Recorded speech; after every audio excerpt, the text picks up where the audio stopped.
Hello, everyone, and welcome to another episode of our online show Coffee Under the Cultural Bridge, where we meet professionals from different areas of life and talk about their experience with different cultures.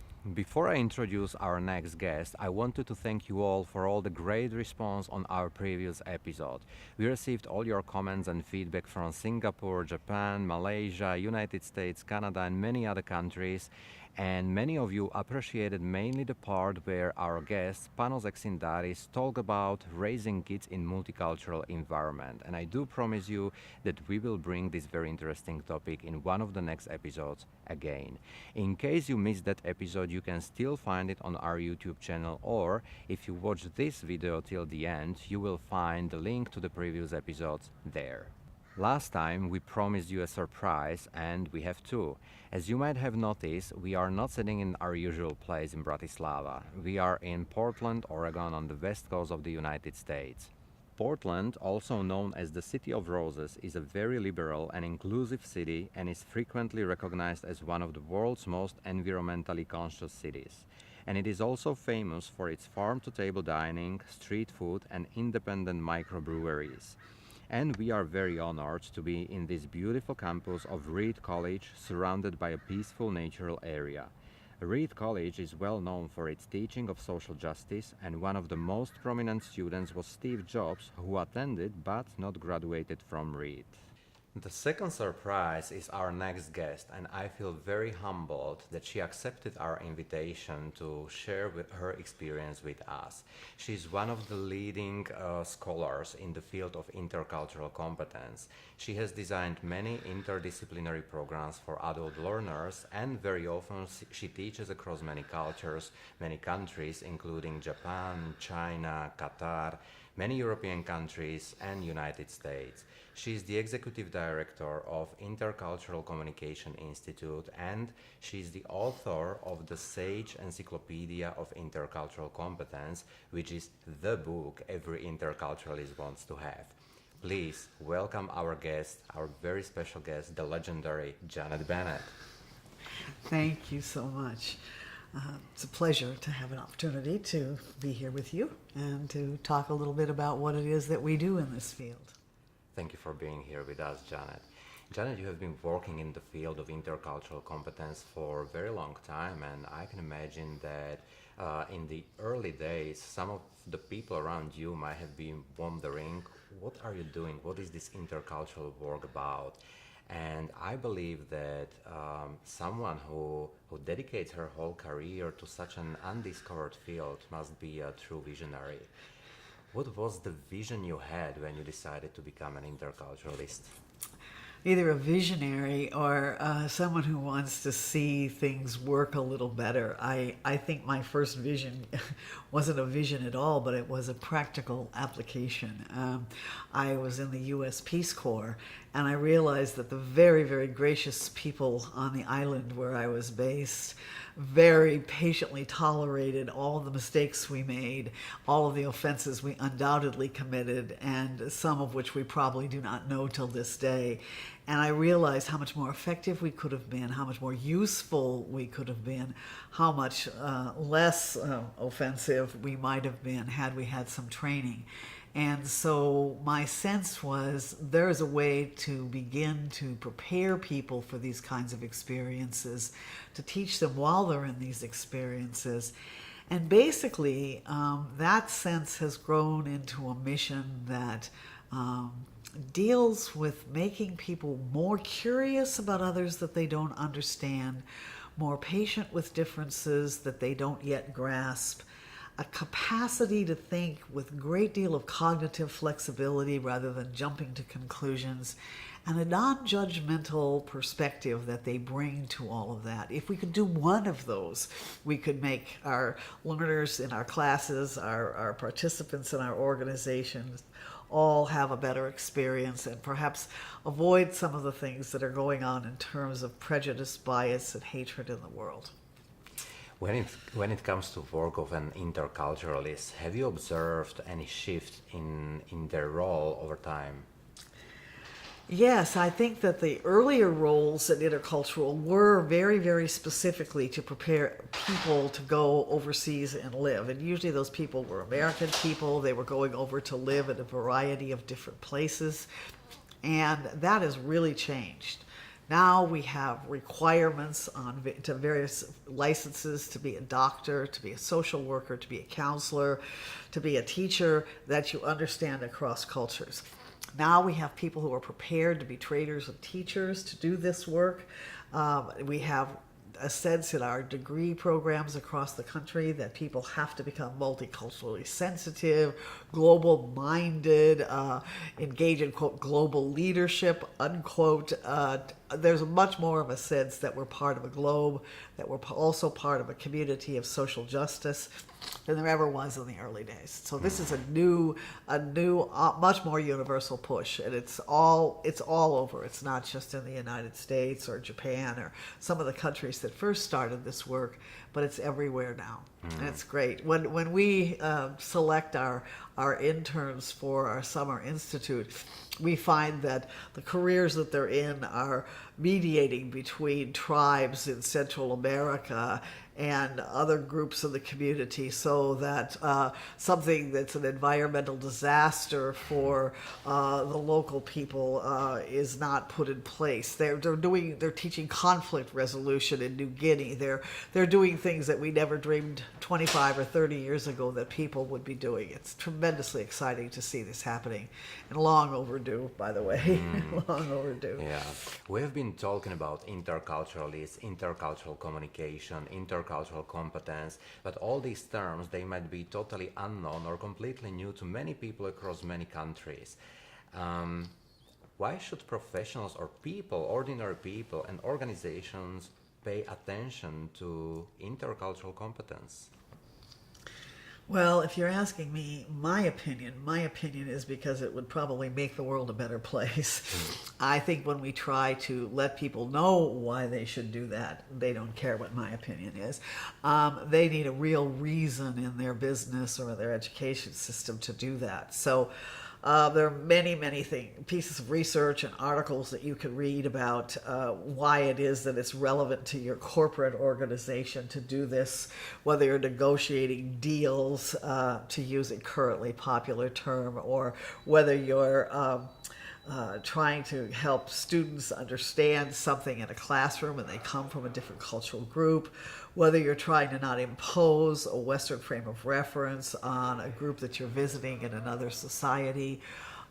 There's dozens of reasons why all of those things will become less effective because you're offending people, you're violating deeply held cultural norms, and you're making the mistake of thinking that because everybody around the world may wear blue jeans, that we've become one culture, and we haven't. And the fact that people all use the internet in many, many places doesn't mean we're becoming all internet savvy.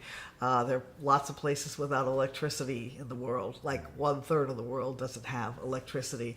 So it's a little hard to make assumptions about what the world should be, but one of the things it should be is capable of talking to each other and capable of trying to work on projects together, capable of passing around ideas that work for both parties in these kinds of change agentry operations. So it's a very, very complicated career area.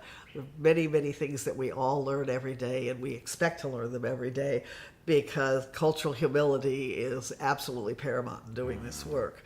When we say intercultural, just to toss a couple definitions in, when we say intercultural, what we're referring to is looking at the interchange between two or more people around value differences, behavioral differences, assumptive differences, and how those differences give us a frame of mind or a worldview that may impede our ability to understand each other and work together.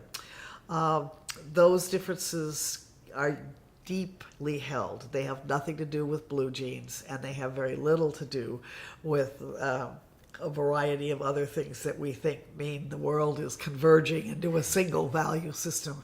The world is not converging into a single value system. And I always find it interesting that when people think that folks are converging into a single value system, that it will be my value system that they converge to. And they're not converging, not with the deep down values. And so that's what interculturalists like to study. And we just use the term interculturalist to refer to anybody who thrives on working with people across cultures and has built up a conceptual foundation to do so in a responsible and ethical way. Now, my background is in Central Europe, which has gained recently reputation as a region that is very resistant to differences, mainly due to our approach to the refugee crisis. Now, you live in Portland, very liberal city, which has made diversity one of their core values. What message about diversity would you send to all of us in Central Europe? It's coming. It's already there, and there will be more of it. I think 30 years ago, someone in Portland said to me, diversity will never happen here. It only happens in other places, in really big cities, in really big countries. It'll never happen in Portland. And that was the year before 65,000 Russian refugees came here. That was a short period after we'd had so many Southeast Asian refugees. And then we began having refugees from Iraq and from Eritrea. And suddenly, the thing that would never happen had already happened. So it will happen. And that's a fact. And so how we treat it makes all the difference in the success of sheltering people who have had a horrendous deal dealt to them. I'm not in the position to give Eastern Europe advice, but I think what I would say is enjoy it.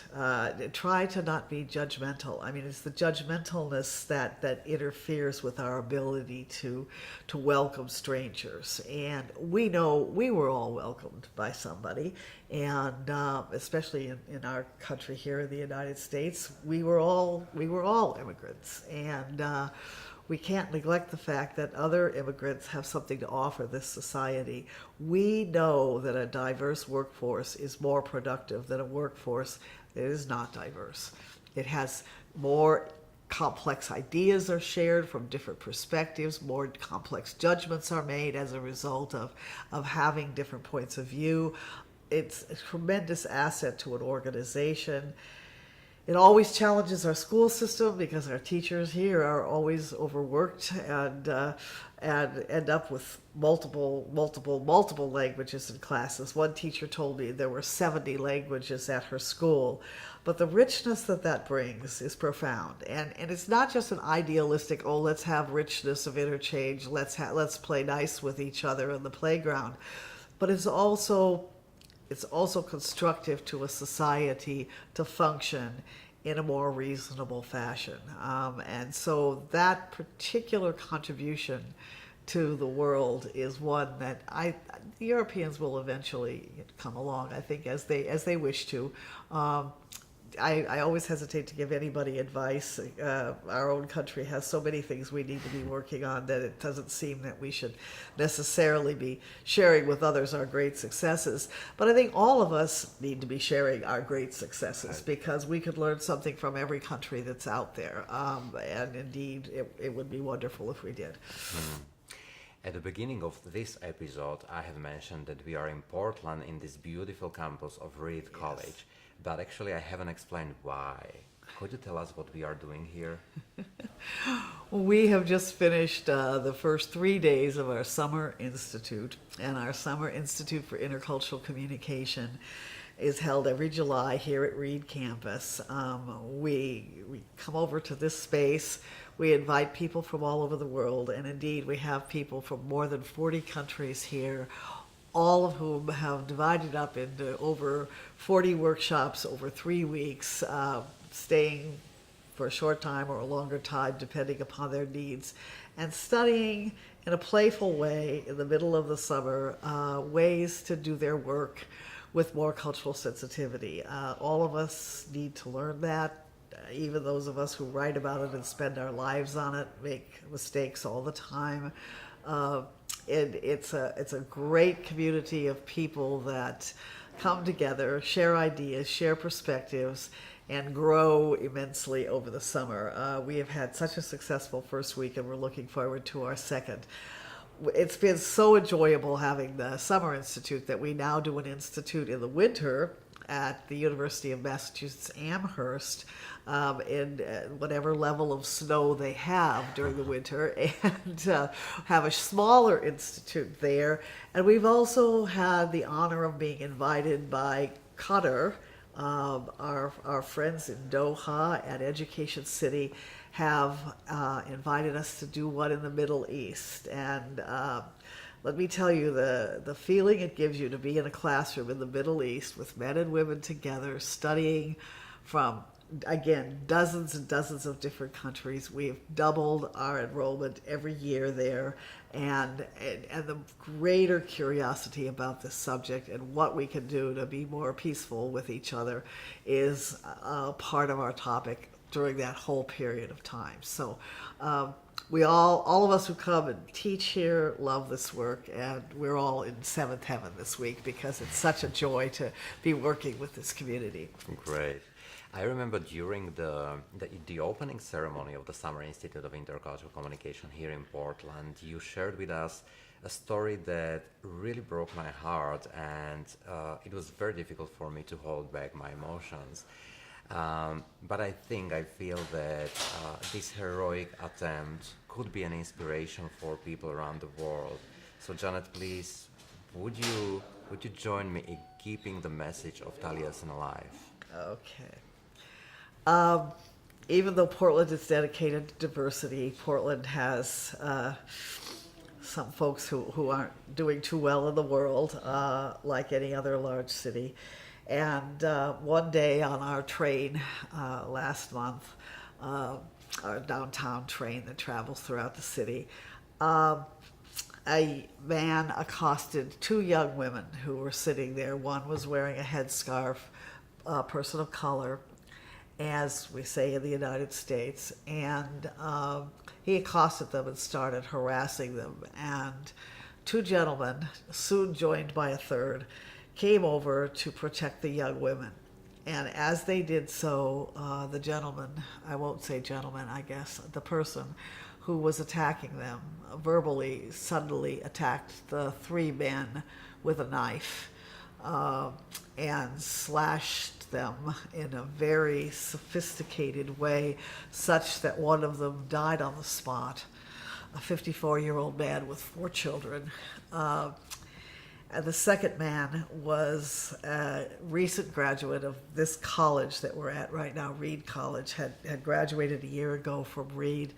And he himself shares a complicated cultural heritage.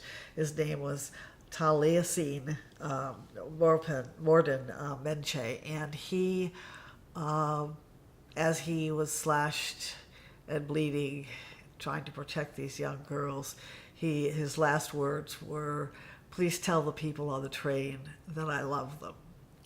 So this very, very profound story of a young man who'd learned to do the right thing, who'd learned to make an intervention, gave his life for something that he believed in, and yet at the same time, this other person had been harassing the two young women. It's a very powerful story for Portlanders. It's a very powerful story for all of us, because this isn't just Portland, and this just isn't in the United States, as particularly Europeans are experiencing. It is everywhere.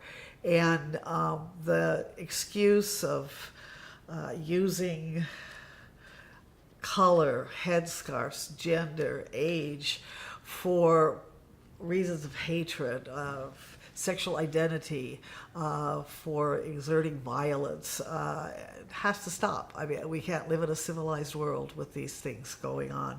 And so this very courageous young man should be remembered by all of us as a model of what to do, but with great hopes that the ensuing violence would never take place in such a fashion again. So we learned from him. And while each of us feels we live in an exceptional city that doesn't have this kind of thing going on, somewhere in our city, something is going on. And that's why we run this institute, and that's why we teach about intercultural communication. Janet, thank you very much for having accepted this invitation. I do appreciate it, and it really means a lot to me. Oh, you're very, very welcome. Thank you for asking. Okay, guys, this is it for today. If you like this episode, do let us know. Keep sending us messages and feedback, and don't hesitate to share this message. Stay curious because we're gonna be back in December.